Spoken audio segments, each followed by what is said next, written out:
চট্টগ্রামের হালি শহরের একটি বাসায় জমে থাকা গ্যাস বিস্ফোরণে দগ্ধদের উন্নত চিকিৎসার জন্য ঢাকায় আনার পথে নূরজাহান আক্তার রানী নামের এক নারী মারা গেছেন। তার শরীরের শতভাগ দগ্ধ হয়েছিল বলে চিকিৎসক জানিয়েছেন। চট্টগ্রাম মেডিকেল কলেজ হাসপাতাল থেকে সোমবার সন্ধ্যায় দগ্ধ 9 জনকে ঢাকায় জাতীয় বার্ন অ্যান্ড প্লাস্টিক সার্জারি ইনস্টিটিউটে আনা হয়। সেখানে রানীকে মৃত ঘোষণা করেন চিকিৎসক। ওই নারীর স্বামী সন্তান সহ পরিবারের আরও 8 জন বর্তমানে জাতীয় বার্নে চিকিৎসাধীন। জাতীয় বার্নের চিকিৎসকরা জানিয়েছেন দগ্ধ সবার অবস্থা আশঙ্কাজনক। তাদের মধ্যে কয়েকজনকে আইসিইউতে নেওয়া হয়েছে, অন্যদেরও নেওয়া হতে পারে। সোমবার ভোর 5টার দিকে হালি শহরের এইচ ব্লকের হালিমা মঞ্জিল নামের একটি ভবনের 3য় তলায় ভয়াবহ এই বিস্ফোরণের ঘটনা ঘটে।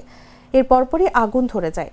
প্রতিবেশীরা জানান, শরীরে আগুন নিয়ে ওই পরিবারের সদস্যরা একে একে সবাই ঘর থেকে বের হয়ে আসেন। বিস্ফোরণের সময় তারা সেহরি করছিলেন। পরে দগ্ধ অবস্থায় তাদের চট্টগ্রাম মেডিকেল কলেজ হাসপাতালের বার্ন ইউনিটে নেওয়া হয়। এরপর উন্নত চিকিৎসার জন্য আনা হয় ঢাকার জাতীয় বার্ন অ্যান্ড প্লাস্টিক সার্জারি ইনস্টিটিউটে। তারা সবাই জরুরি বিভাগে ভর্তি আছেন।